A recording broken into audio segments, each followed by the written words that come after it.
अगला टॉपिक जो हमारा रहेगा वो है रासायनिक अभिक्रियाओं के प्रकार। अब रासायनिक अभिक्रियाओं के प्रकार कौन कौन से होते हैं देखें।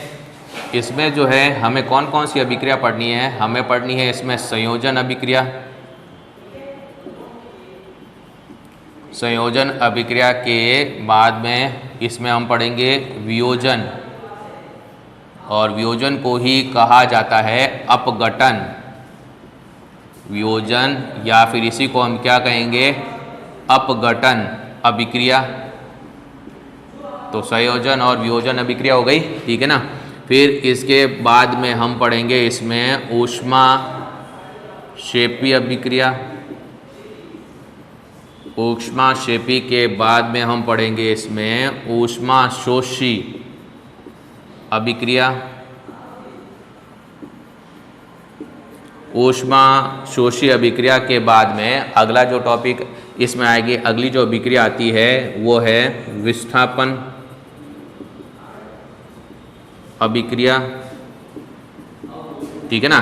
जिसमें हम पहली जो विस्थापन अभिक्रिया पढ़ते हैं वो है एकल विस्थापन। फिर उसके बाद में हम इसमें पढ़ेंगे द्विविस्थापन अभिक्रिया। द्विविस्थापन अभिक्रिया, ठीक है। फिर इसके बाद में आती है अवक्षेपण, अवक्षेपण अभिक्रिया, ठीक है। फिर आती है उपचयन अपचयन, उपचयन अपचयन अभिक्रिया, उपचयन अपचयन अभिक्रिया। और इसके बाद में आएगी रेडॉक्स अभिक्रिया,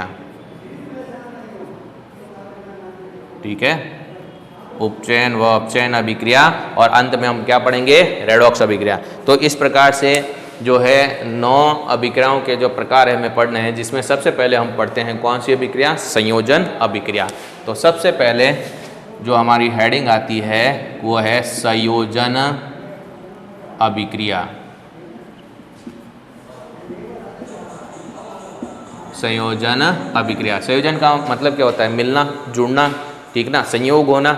तो इसमें क्या होता है कि 2 या 2 से अधिक अभिकारक मिल करके एकल नए उत्पाद का निर्माण करते हैं। तो ऐसी अभिक्रिया को क्या कहा जाता है, संयोजन अभिक्रिया कहा जाता है। तो संयोजन अभिक्रिया की परिभाषा क्या हुई, 2 या 2 से अधिक, 2 या 2 से अधिक अभिकारक, अभिकारक मिलकर, है ना, मिलकर एकल, मिलकर एकल नए उत्पाद का, एकल नए उत्पाद का निर्माण, निर्माण करते हैं।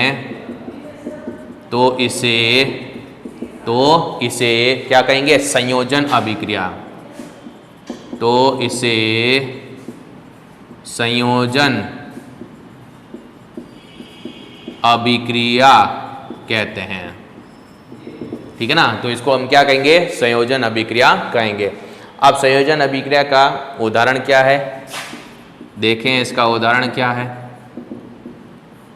यहां पर मैंने लिखा CaO, ठीक है ना, कैल्शियम ऑक्साइड इसको कहा जाता है। क्या कहा जाता है इसको, इसको कहा जाता है कैल्शियम ऑक्साइड, कैल्शियम ऑक्साइड। अथवा इसको कहा जाता है, इसको कहा जाता है क्या, चूना कहा जाता है। वो भी कैसा, बिना बूझा चूना, ठीक है ना। इसको कहेंगे बिना बूझा चूना, ठीक है। और इसकी क्रिया करवाई जाती है H2O के साथ में, यानी कि जल के साथ में, ठीक है ना। हम जो पुताई करने के लिए जो चूना लेकर के आते हैं, जिसको कड़ी भी कहा जाता है, उसको पानी के अंदर डालते हैं और इस तरीके से एक सफ़ेद रंग का हमें गोल मिलता है, जिससे हम जो है दीवारों पर उससे जो है क्या करते हैं, पुताई करते हैं। तो ये वही रासायनिक अभिक्रिया है कि जब चूने को जब हम पानी के अंदर डालते हैं तो आपने देखा होगा कि पानी के अंदर डालते ही कुछ समय बाद में उसमें से बुलबुले उठने लगते हैं, ठीक है ना, धुआं सा निकलता है। और जिस पात्र में हम इनको डाल करके गोल तैयार करते हैं वो पात्र गर्म भी हो जाता है, यानी कि उसमें से ऊष्मा और ऊर्जा भी बाहर निकलती है। तो कैल्शियम ऑक्साइड की क्रिया हमने जल के साथ में की, तब हम देखते हैं क्या बनेगा। यहाँ पर ये Ca ये हो गया Ca, ठीक है ना। O एक ये है, एक ये है, टोटल कितने हो गए 2, और हाइड्रोजन भी यहाँ पर कितनी है 2 है, तो OH होल ट्वाइस, ठीक है। तो इस तरीके से यहाँ पर आप देख सकते हो कैल्शियम हाइड्रोक्साइड का निर्माण होता है, कैल्शियम हाइड्रोक्साइड का निर्माण हुआ, ठीक है। साथ में इसमें से मुक्त होती है क्या, ऊर्जा भी मुक्त होती है। और कैल्शियम हाइड्रोक्साइड जो है इसको जो है क्या कहा जाता है, इसको कहा जाता है चूने का पानी, ठीक है, अथवा इसको कहा जाता है चूने का पानी, ठीक है, या इसको बुझा हुआ चूना भी कहा जाता है, अथवा इसको बुझा हुआ चूना भी कहा जाता है। तो इस अभिक्रिया में आप देख रहे हैं यहाँ पर हमने जो ये समीकरण लिखा है, यहाँ पर अभिकारक संख्या में कितने हैं 2 है, और दोनों मिल करके उत्पाद कितना बना रहे हैं, एक ही तो बना रहे हैं। तो ऐसी अभिक्रिया जिसमें 2 या 2 से अधिक अभिकारक मिल करके एकल नए उत्पाद का, एकल नए पदार्थ का निर्माण करते हैं, तो इसे ही हम क्या कहेंगे, संयोजन अभिक्रिया कहेंगे, ठीक है। एक उदाहरण तो ये हो गया। दूसरा उदाहरण इसमें क्या देखते हैं हम, ठीक है, यहाँ पर हम क्या करते हैं कि कोयले का दहन देखते हैं। किसका दहन, कोयले का दहन। तो जब कोयले का दहन होता है, और ध्यान दीजिएगा कि कोयले को C से प्रदर्शित किया जाता है, कार्बन से प्रदर्शित किया जाता है, और दहन होने का मतलब है वो जलेगा, जलने पर कौन सी गैस की आवश्यकता होती है, ऑक्सीजन की। तो इसकी क्रिया किसके साथ में हो रही है, ऑक्सीजन के साथ में हो रही है, ये C+O2, ठीक है। और यहाँ पर जो उत्पाद बनेगा वो क्या हो जाएगा, CO2। तो यहाँ पर भी आप देख सकते हैं कि अभिकारक संख्या में 2 है, और दोनों मिलकर के एकल नए पदार्थ का क्या कर रहे हैं, निर्माण कर रहे हैं। तो ये C का मतलब यहाँ पर हो गया क्या, कोयला, और इसकी क्रिया हुई किसके साथ में, ऑक्सीजन के साथ में हुई, और यहाँ पर एकल उत्पाद का निर्माण हुआ जिसको हम क्या कहते हैं, कार्बन डाइऑक्साइड। क्या कहेंगे इसको, कार्बन डाइऑक्साइड कहेंगे। और आपको पता है कि जब दहन होता है तो क्या मुक्त होती है, ऊष्मा मुक्त होती है, प्लस यहाँ पर मुक्त होती है क्या, ऊष्मा मुक्त होती है, ये लिख दिया गया है यहाँ पर प्लस ऊष्मा, ठीक है। इसी तरीके से यहाँ पर आप देख सकते हैं जल का निर्माण। अब जल का निर्माण कैसे होता है, इसके लिए क्या रासायनिक समीकरण लिखा जाता है। जल के निर्माण के लिए जो रासायनिक समीकरण लिखा जाएगा, ठीक है, वो क्या लिखा जाएगा,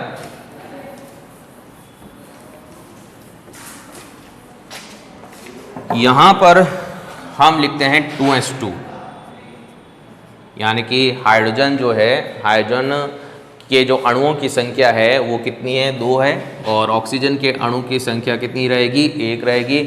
जब ये दोनों अभिकारक मिलेंगे तो इनके मिलने से ही निर्माण होता है किसका, H2O का, ठीक है। तो यहाँ पर भी इसमें आप देख सकते हैं कि 2 अभिकारक है, और 2 अभिकारक मिल करके एक नए उत्पाद का निर्माण कर रहे हैं, तो ये कौन सी अभिक्रिया हो जाएगी, संयोजन अभिक्रिया हो जाएगी, ठीक है। तो ये संयोजन अभिक्रिया हुई या नहीं हुई।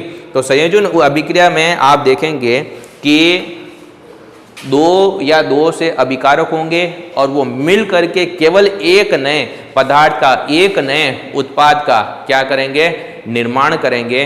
तो ये जो अभिक्रिया होती है ये क्या कहलाती है, संयोजन अभिक्रिया कहलाती है। अब इसी तरीके से देखें आप, जैसे कि यहाँ पर मैं लिखता हूँ एथीन से एथेन का निर्माण।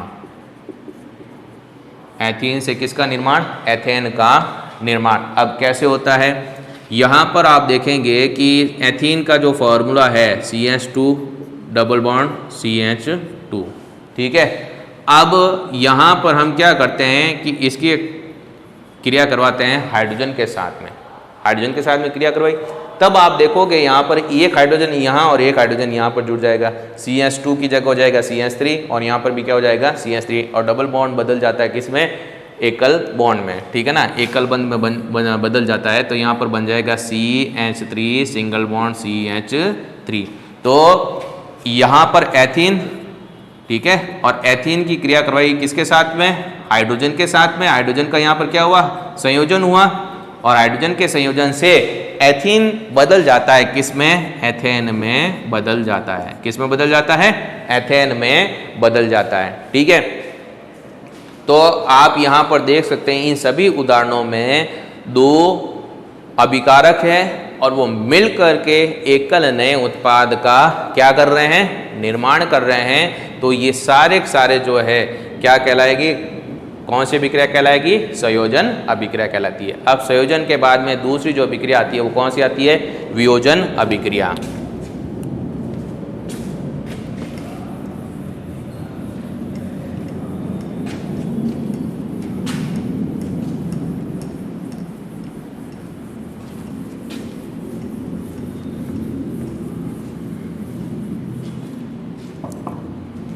तो नेक्स्ट जो इसमें हम पढ़ेंगे वो है वियोजन अभिक्रिया। अब नाम से पता चलता है वियोजन अभिक्रिया, जिसको अपघटन अभिक्रिया भी कहा जाता है, और अपघटन का मतलब होता है टूटना, पृथक होना। वियोजन और अपघटन का तात्पर्य क्या होता है, टूटना या फिर क्या होना, पृथक होना, ठीक है। तो इसका मतलब ये है कि वियोजन या अपघटन अभिक्रिया किसे कहेंगे, कि ऐसी अभिक्रिया जिसमें एकल अभिकारक, एक है संख्या में, ठीक है ना, एकल अभिकारक टूटकर वियोजित होकर दो या दो से अधिक नए उत्पादों का क्या करता है, निर्माण करता है, तो उसे हम क्या कहते हैं, वियोजन या अपघटन अभिक्रिया कहते हैं। अब क्या है वियोजन या अपघटन अभिक्रिया, किसे कहा हमने क्या कहा कि एकल अभिकारक, एकल अभिकारक क्या होकर के, टूट कर, या हम लिख सकते हैं वियोजित होकर, टूट कर, या क्या लिखा हमने, वियोजित होकर दो या दो से अधिक, दो या दो से अधिक नए उत्पादों का, नए उत्पादों का क्या करता है, निर्माण करता है, निर्माण करता है। तो इसे कौन सी अभिक्रिया कहेंगे, वियोजन अभिक्रिया कहते हैं। तो इसे वियोजन अभिक्रिया कहते हैं, ठीक है। तो वियोजन अभिक्रिया जो है बिल्कुल विपरीत मानी जाती है किसकी, संयोजन अभिक्रिया की, क्योंकि संयोजन में तो संयोग हो रहा था अभिकारकों का और एकल उत्पाद का निर्माण हो रहा था। इसमें एकल अभिकारक है जो टूट रहा है और टूट करके दो या दो से अधिक उत्पादों का क्या कर रहा है, निर्माण कर रहा है। उसमें ऊर्जा या ऊष्मा जो है मुक्त हो रही थी किसमें, संयोजन अभिक्रिया में, जबकि इसमें जो ऊर्जा जो होती है वो क्या की जाती है, अवशोषित की जाती है, ग्रहण की जाती है। क्यों, क्योंकि अभिकारक जब टूटेगा तो अभिकारक को तोड़ने के लिए आवश्यकता होती है किसकी, ऊर्जा की। तो दोनों एक दूसरे के जो है अपोजिट होती है, विपरीत होती है, ठीक है। अब इसका देखो एक उदाहरण देखें अपन, इसका एक उदाहरण देखें, जैसे मैंने यहाँ लिखा FeSO4, FeSO4 जिसको हम कहते हैं फेरस सल्फेट, और फेरस सल्फेट के यहाँ पर है दो अणु, ठीक है, और यहाँ पर इसको जो है प्रदान की गई क्या, ऊष्मा। जब इसको ऊष्मा प्रदान की जाती है तब ये Fe2O3 में, ठीक है ना, और इसके साथ साथ में यहाँ पे बन जाएगा SO3 plus SO2, sulphur trioxide और सल्फर डाई ऑक्साइड। यहाँ पर आप देखो आयरन कितना है, 2 है, आयरन यहाँ पर भी 2 है। सल्फर यहाँ कितना है, 2 है। सल्फर यहाँ पर 1 और ये 2 है, ठीक है ना। ऑक्सीजन यहाँ पे 4 दूने 8 है, ठीक है। यहाँ पर देखो 3 + 3 कितनी हो गई, 6, 6 + 2 कितनी हो गई, 8। संतुलित है, ये संतुलित है। यहाँ पर आप देख सकते हैं अभिकारक संख्या में, और भाई ये अभिकारक है, अभिकारक एकल ही तो है। यहाँ पर ये एकल अभिकारक जो है ऊष्मा की उपस्थिति में टूटा और टूट करके इसने कितने उत्पाद बनाए, 1, 2 और 3 उत्पाद बनाए। तो 2 या 2 से अधिक नए उत्पाद का निर्माण हो रहा है ना एकल अभिकारक से, ठीक है। तो ये जो अभिक्रिया जो है ये क्या कहलाती है, वियोजन या अपघटन अभिक्रिया कहलाती है। ये यहाँ पे बन जाएगा फेरिक ऑक्साइड, फेरिक ऑक्साइड, ठीक है। ये यहाँ पे बन जाएगी सल्फर डाइऑक्साइड, और यहाँ पर ये बन जाती है सल्फर डाइऑक्साइड। तो कहने का मतलब ये है कि वियोजन अभिक्रिया या अपघटन अभिक्रिया में अभिकारक को वियोजित करने के लिए ऊर्जा की आवश्यकता होती है, और यह ऊर्जा ऊष्मा यानी कि ताप के रूप में या फिर प्रकाश और विद्युत के रूप में प्रदान की जाती है। इसलिए वियोजन अभिक्रिया जो होती है वो कितने प्रकार की हो जाती है, 3 प्रकार की हो जाती है। कौन कौन सी, ऊष्मीय वियोजन अभिक्रिया या तापीय वियोजन अभिक्रिया भी कहा जा सकता है, फिर प्रकाशीय वियोजन अभिक्रिया और विद्युत वियोजन अभिक्रिया, 3 प्रकार है, ठीक है ना। तो हमने क्या कहा इसमें कि वियोजन अभिक्रिया में, वियोजन अभिक्रिया में अभिकारक, वियोजन अभिक्रिया में अभिकारक के वियोजन हेतु, ठीक है ना, वियोजन का मतलब टूटने के लिए, ठीक है ना, वियोजन हेतु ऊर्जा की आवश्यकता होती है, ऊर्जा की आवश्यकता होती है, ठीक है। किसकी आवश्यकता होती है, ऊर्जा की आवश्यकता होती है जो ऊष्मा यानी कि ताप, ठीक है, प्रकाश एवं विद्युत के रूप में प्रदान की जाती है, के रूप में प्रदान की जाती है, ठीक है। तो इसी वजह से जो वियोजन अभिक्रिया या अपघटन अभिक्रिया वो कितने प्रकार की पाई जाती है, 3 प्रकार की पाई जाती है। इसी कारण वियोजन अभिक्रिया, इसी कारण वियोजन अभिक्रिया 3 प्रकार की पाई जाती है। कितने प्रकार की पाई जाती है, 3 प्रकार की पाई जाती है। अब कौन कौन से प्रकार की पाई जाती है, पहले नाम हम लिखेंगे। सबसे पहला इसमें आता है ऊष्मीय, ठीक है ना, या इसको तापीय भी कह सकते हैं, ऊष्मीय या तापीय वियोजन अभिक्रिया, ऊष्मीय या फिर तापीय वियोजन अभिक्रिया। फिर दूसरे नंबर पे जो आती है उसको कहा जाता है प्रकाश वियोजन अभिक्रिया या अपघटन अभिक्रिया, प्रकाश वियोजन अभिक्रिया, ठीक है। अब ध्यान रखना वियोजन की जगह अपघटन लिखा हुआ भी आ सकता है, दोनों एक ही बात है, चाहे वियोजन लिखें चाहे अपघटन लिखें। तीसरे नंबर पे जो आती है वो कहलाती है वैद्युत या विद्युत, ठीक है ना, कहीं कहीं पर जो है वैद्युत भी लिखा हुआ है तो भी ये सही है, ठीक है, वैद्युत वियोजन अभिक्रिया, वियोजन अभिक्रिया।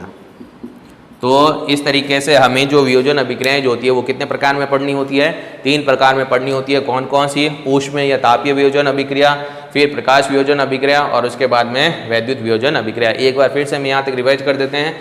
वियोजन अभिक्रिया को अपघटन अभिक्रिया भी कहा जाता है और इसकी परिभाषा क्या बनती है कि एकल अभिकारक टूटकर या वियोजित होकर दो या दो से अधिक नए उत्पादों का निर्माण करता है तो इसे वियोजन अभिक्रिया कहते हैं।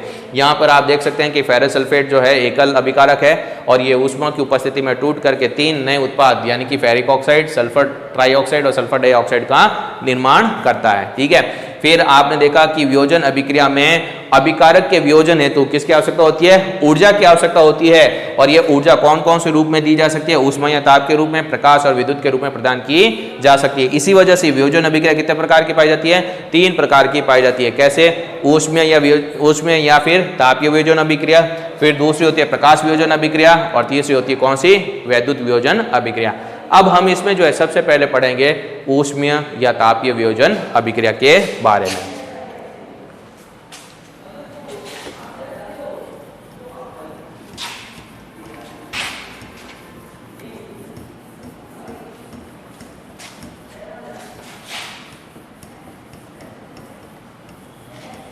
तो इसमें जो सबसे पहला जो प्रकार हम पढ़ने वाले हैं ये प्रकार होगा इसका ऊष्मीय या फिर तापीय वियोजन अभिक्रिया।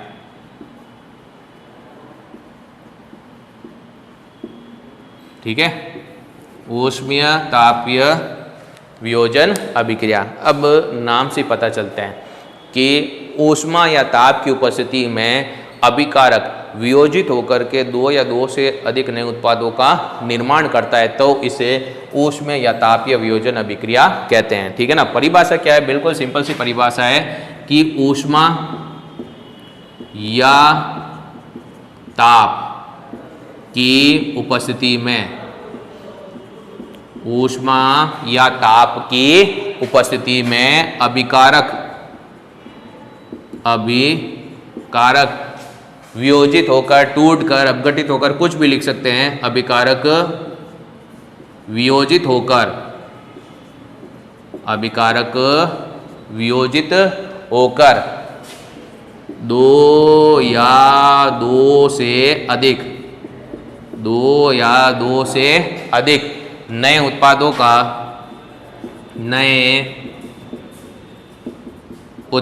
का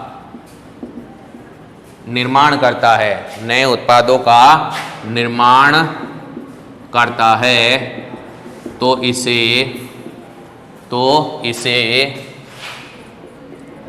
ऊष्मीय या फिर तापीय वियोजन अभिक्रिया कहते हैं, अभिक्रिया कहते हैं। ठीक है, अब इसका उदाहरण क्या है? उदाहरण देखें, इसके उदाहरण देखें, इसके उदाहरण देखते हैं हम। यहाँ पर आप देखोगे कि जैसे मान लीजिए यहाँ पर मैं लिखता हूँ CaCO3, लिखा CaCO3। अब इसको मैंने यहाँ पर प्रदान की क्या? ऊष्मा। जैसे इसको ऊष्मा प्रदान करते हैं तब ये CaO, क्योंकि आप ऑक्सीजन देख सकते हैं, ऑक्सीजन कितनी है यहाँ पर? 3 है, 3 में से एक इधर आ गई, Ca के साथ में जुड़ गई तो CaO, पीछे क्या रह जाएगा? C, और ऑक्सीजन एक निकल गई, पीछे कितनी रह गई? 2, तो प्लस CO2। ठीक है, तो ये तो है कैल्शियम कार्बोनेट। क्या ये? Calcium carbonate. ठीक है, या इसको संगमरमर भी कहते हैं, इसको क्या कहेंगे? संगमरमर भी कहा जाता है, या इसको चूना पत्थर भी कहा जाता है। ठीक है ना। अब ये बन जाएगा यहां पर कैल्शियम ऑक्साइड, बिना बुझा चूना, और ये बन जाती है यहां पर क्या? Carbon dioxide. क्या बन गई यहां पर? Carbon dioxide. तो इस प्रकार आप देख सकते हैं यहाँ पर कि कैल्शियम कार्बोनेट को जब ऊष्मा प्रदान की जाती है तब ये 2 नए उत्पादों का निर्माण करता है, जिसमें से एक होता है कैल्शियम ऑक्साइड और दूसरा क्या होता है? Carbon dioxide.